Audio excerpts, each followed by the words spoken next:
So another thing I want to get into quickly is that this society is designed for the construct. It's designed for the worker. That's what you have to realize. This society is based upon the Hebrew glyph or the Hebrew alphabet, of which I've been studying different alphabets to come up with the best formula to teach on time.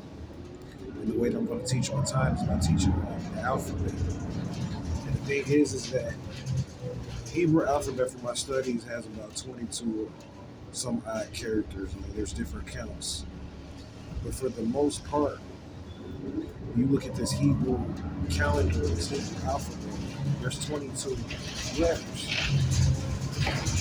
This whole thing with the Hebrew alphabet is based upon the worker.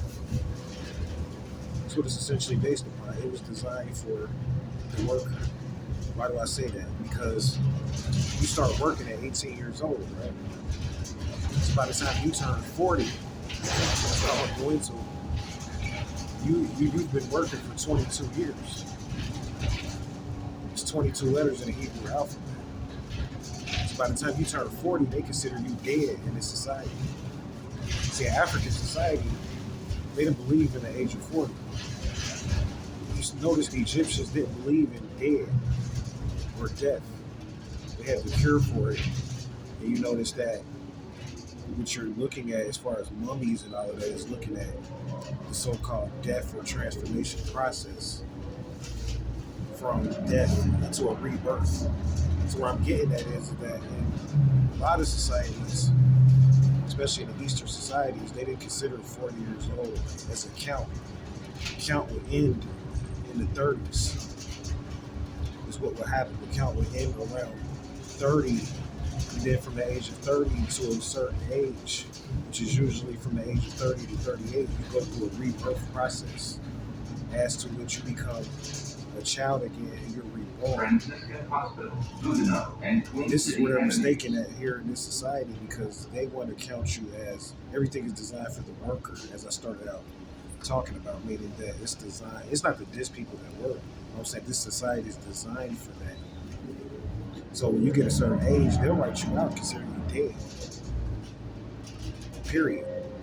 And this is where they get into the form of retiring and stuff like that. See, in Kemet, you were considered a king or a queen after you went through the rebirth process. You were reborn as a king. If you notice, the kings and queens were like 11 and 12 years old. You study the stories of like King Tut and them. They weren't that old. They were like 11 and 12 years old, but not in physical form, in rebirth.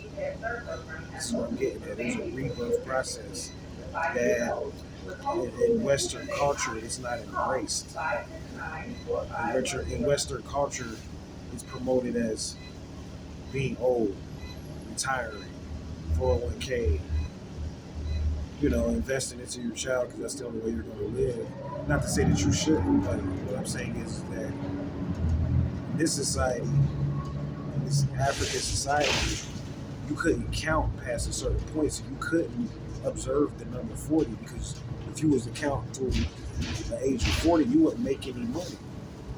So you have to stop counting at that age. You would make $0 if you continue to use your straw man. So this is why in Kemet they would give you a secret name, and then they would give you your strawman name. See, as a young child, you would have your strawman name.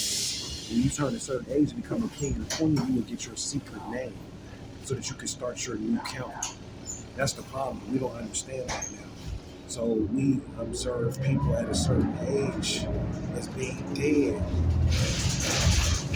We teach children that at a certain age you're old.